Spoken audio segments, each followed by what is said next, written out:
Module 4 deals with energy storage. First topic is energy storage requirements in hybrid and electric vehicles.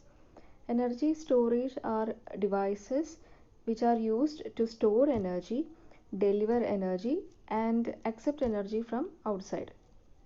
To deliver energy outside means discharge, and to accept energy from outside means to charge. And there are several types of energy storage devices are used for electric vehicles as well as hybrid electric vehicles. Some of them are batteries, fuel cell, ultra capacitors or supercapacitors, then flywheels. The different parameters of energy storage devices are specific energy, specific power, efficiency, maintenance requirement, management, cost, environmental adaptation, friendliness and safety, energy density, self-discharging rate, operating temperature, number of life cycle, then commercial availability. For electric vehicles, the main factor that we have to consider is specific energy. Specific energy limits the vehicle range, that is, greater the specific energy, greater will be the vehicle range. And for hybrid electric vehicle applications, the most important factor to be considered is specific power. That is, if the energy storage device has high specific power, then it means it has high acceleration, it will provide high acceleration, then it will provide more power during hill climbing, regenerative braking, etc. Next, thermodynamic voltage. Thermodynamic voltage of a battery cell means the energy released and the number of electrons transferred in the reaction. We know that in batteries chemical reaction takes place. That is, there will be some reactants, and reactants will react together to form some products. So the change in Gibbs free energy in a chemical reaction can be expressed by the equation delta G is equal to sigma G minus sigma Gj.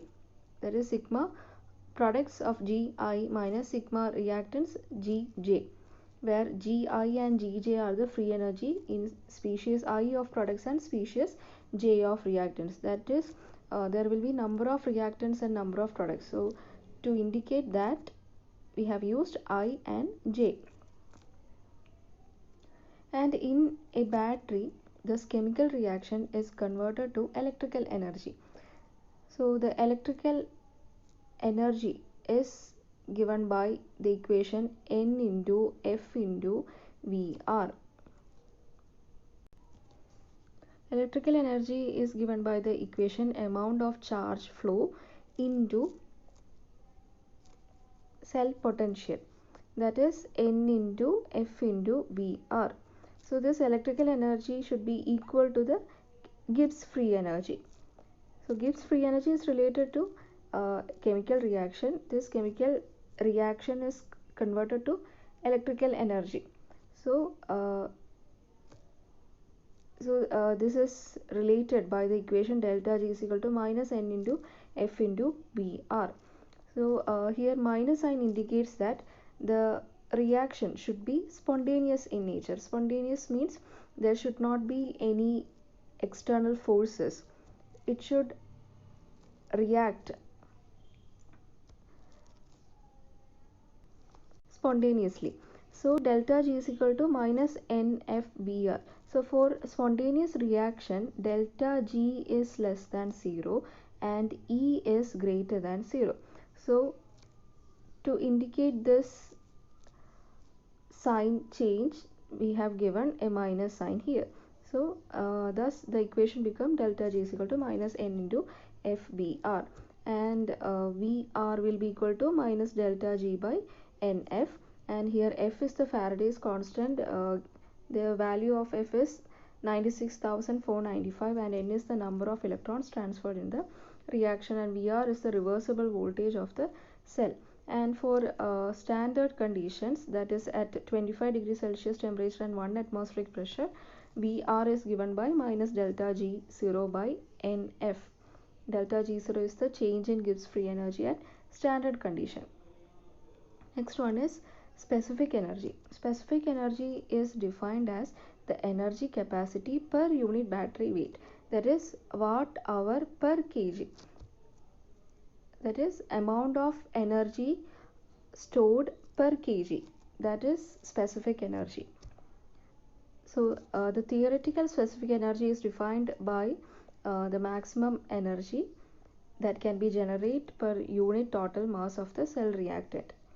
So this theoretical specific energy is given by the equation E theoretical specific energy is equal to, that is energy is equal to minus delta G by 3.6 into sigma Mi. Substitute for delta G, which is minus NFVR, then we will get NFVR by 3.6 sigma Mi watt hour per kg, where sigma Mi is the sum of molecular weight of the individual species involved in the battery reaction. So as I said earlier, specific energy will define the driving range of the vehicle, that is greater the specific energy, greater is the driving range. This table shows the different specific energy of different batteries, that is the theoretical specific energy of these batteries will be greater than the practical value. Next, specific power. Specific power is defined as the maximum power of per unit battery weight that the battery can produce in a short period. So specific power is the important factor to be considered in hybrid electric vehicles. So if a battery has high specific power, then the battery weight can be reduced. So specific power is important in the reduction of battery weight. The specific power depends on the battery's internal resistance. Consider this equivalent circuit of a battery, and the maximum power, that is specific power, is given by the equation V0 square by 4 into RC plus R internal, where V0 is the cell potential, RC is equal to R ohm, that is the ohmic resistance or conductor resistance, and R internal is the internal resistance caused by chemical reaction. Next parameter is energy efficiency. The energy loss or power loss is indicated in the form of voltage loss. Okay, that is energy loss or power loss during charging or discharging is given in the form of voltage loss. So consider this curve, that is graph, which is plotted between efficiency and state of charge.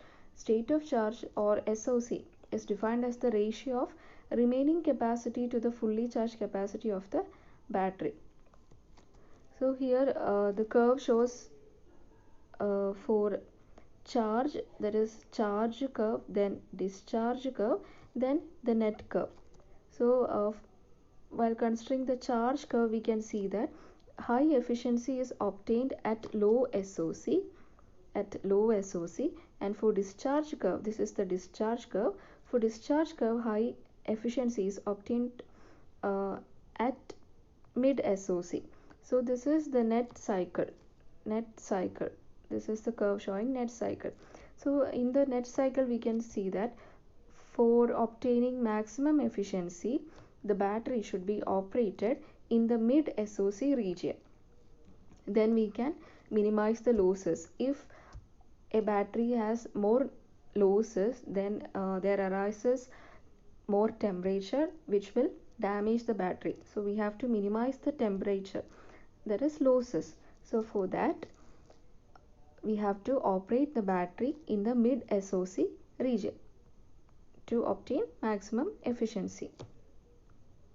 And the efficiency for charging or discharging is defined as the ratio of the cell operating voltage to the thermodynamic voltage.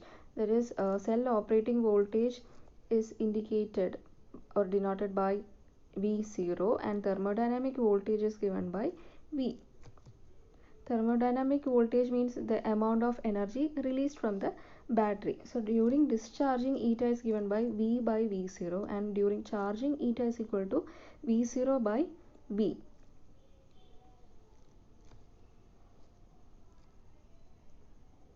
Next one, energy density.